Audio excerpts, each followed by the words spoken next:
Hi, everybody. It's Neil Anderson with SkillShark Software, and I'm very pleased to have Pamela Minix today, founder of SWP. Pamela, tell us a little bit about yourself. Well, thank you, Neil, for having me on. You're doing amazing work for the kids, so I'm happy to be here. I'm the founder, CEO of Sports Wellness Platform. We were birthed out of our parent organization, nonprofit Lasso Safe, which was started back in 2010. Prior to that, I was a professional mountain biker, and my roots are actually in motocross. Oh my So goodness. That would not have been my first guess. Yeah, it's been a fun life. It's a very full, fun life. Awesome. Good. So let's start off with what inspired you to start SWP, and what kind of major gaps did you see in the sports and the youth sport market? Well, I had an amazing career. I can't remember a day that I was on the trails and I wasn't having fun. Of course, there were the challenges, and as you imagine from sport, the teamwork came together. We all helped each other get through flat tires or the bumps and bruises. And so that's all I knew was sport. And when I started to move away from racing, I studied neuromechanics with an emphasis in biomechanics, and started working with the Canadian Olympic teams, the U.S. and Mexico. So I started to see beyond my little circle a lot of the Olympic sports and get to know the athletes on a really deeper level, on that neuromechanical level, what's happening, not just mental health, from what we typically think mental health is, but on the inside. And what I started to see is that athletes that had careers like mine, experiences like mine, tended to be more connected, a little healthier on that neuromechanical side. But then athletes that were having more challenges in their environments seemed to have more challenges on the inside. And it wasn't just how we picture mental health or even physical health being affected by the environment. Oh, we have a rough day, talk to some friends, take a day off, and we can come back. It was actually making cellular impacts. So one client in particular, who's now my business partner, Luis Hernandez, he was having a really hard career in figure skating. And at 18, he came to me diagnosed with double hip replacements by a sports medicine doctor I was working with. And the sports medicine doctor just said, limp him through until he can get surgery, and his career is done. And we started to work together on the hips, but also on the mental side, on the kind of recovery side, on every level. And he didn't just recover. He was able to avoid the surgery, get back onto the ice as his own coach. And now he's won 6 national champions and was on the world tour for 4 years. So he came back such a strong, healthy, happy athlete. So that really made us question, well, what defines a healthy athletic experience, and what defines an unhealthy athletic experience on all these levels that make up that whole athlete. So we started that nonprofit in 2010 to research what that is, what that means, what are the influences, how do we categorize it, how do we get that information from athletes that have been developed in kind of a normalized culture who may not even know what they're actually experiencing. That's an amazing turnaround. Yeah. And speaking as a coach, what kind of blind spots do you see coaches surrounding the wellness and safety and belonging atmosphere? What kind of blind spots do you see coaches having?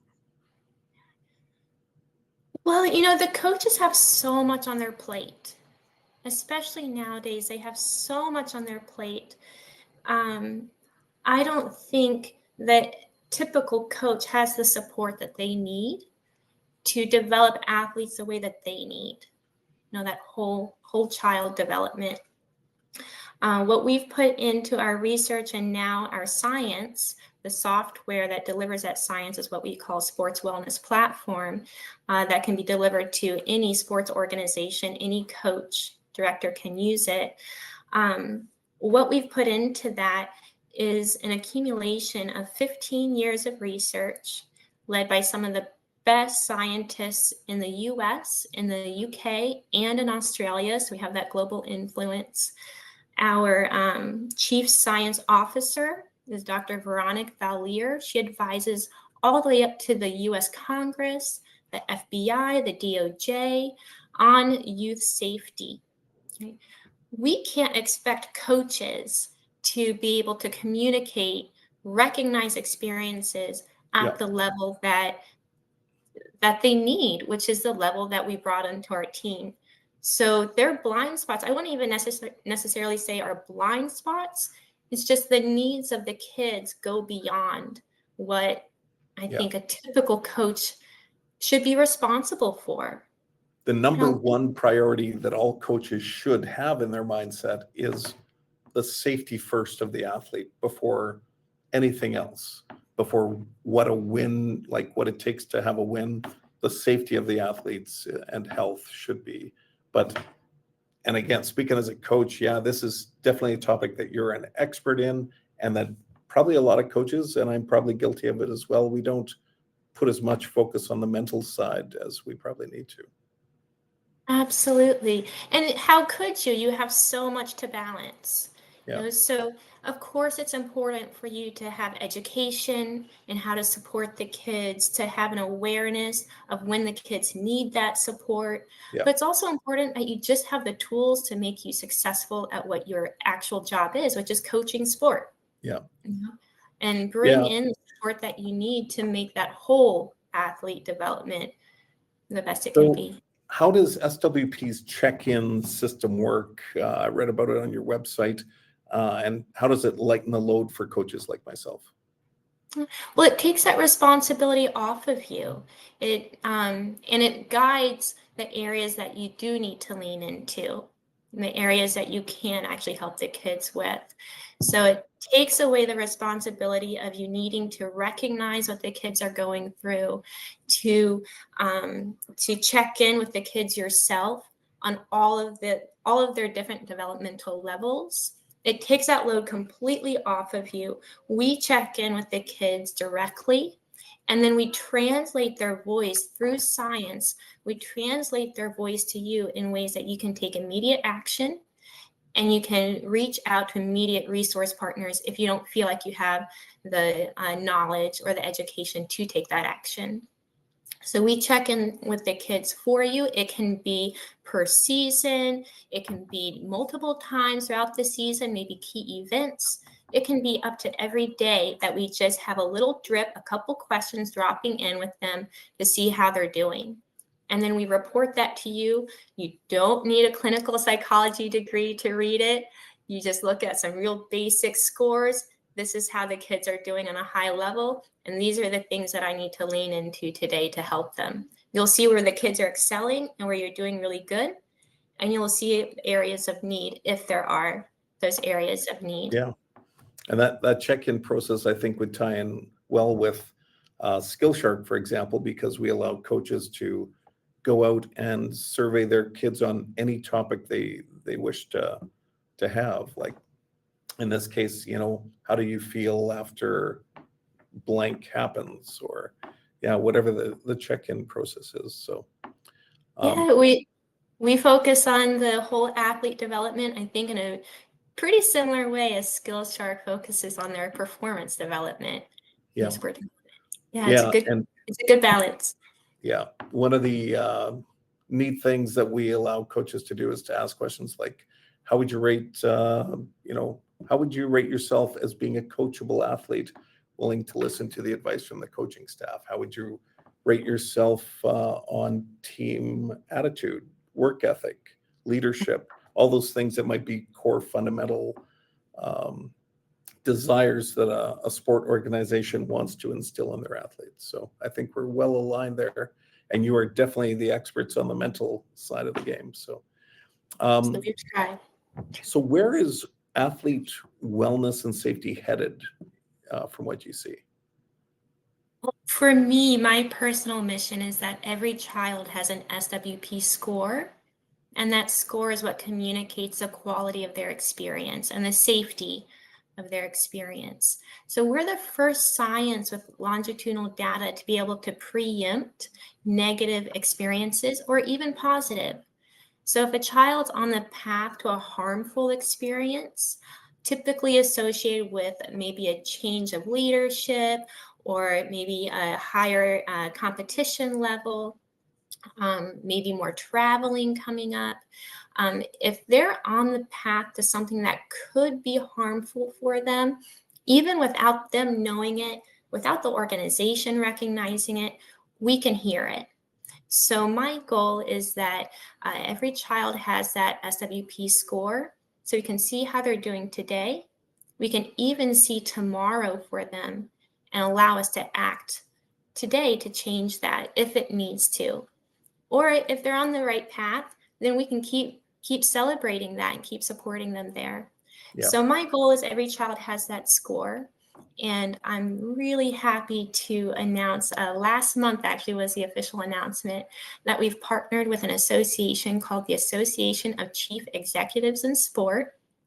They have within their membership the majority of the executives from the national governing bodies here in the U.S. and other nonprofits like Little League International, NCYS, a couple of international Excellent. federations. Yeah, so under them, under NCYS, they have about 60 million kids Wow. under their memberships. Yeah. Yeah. And adding up the other members, it brings it up to about 75 million. So And if I'm a sport organization, how do I get connected into this and find out more? so we're launching through ACEs at the beginning of the year at no cost to their members. No So cost. really, Awesome. no cost. So we're truly a social enterprise, fully sponsored, just individually, fully sponsored, delivering this as a member benefit. So to be ACEs eligible, all you need to be is a nonprofit or in sport. There's actually some adult leagues as members too. But all you need is be a U.S. nonprofit, and you're eligible as a member. So there you can access SWP at no cost starting in about 6 weeks. Great. Yeah, outside of that, Congratulations. That's awesome. thank you. Well, it's a big step for our mission. We're doing the same thing in Europe as well. There's about 5 million kids under that kind of umbrella, a similar umbrella. It's about 70 national governing bodies with about 5 million kids. You're going to be busy. 2026 isn't going to have a lot of sleep. Yeah, but what a worthwhile, like the whole reason for your being and everything your group does is just incredible. Very impressed. So congratulations. That's phenomenal. Thank you. Yeah, so if you're a member, your listeners, if you're a member of ACEs, then definitely join our webinars, come to the conference in the spring, and you'll learn how to join SWP. If you're not a member of ACEs and you're not eligible, then you can just contact us directly.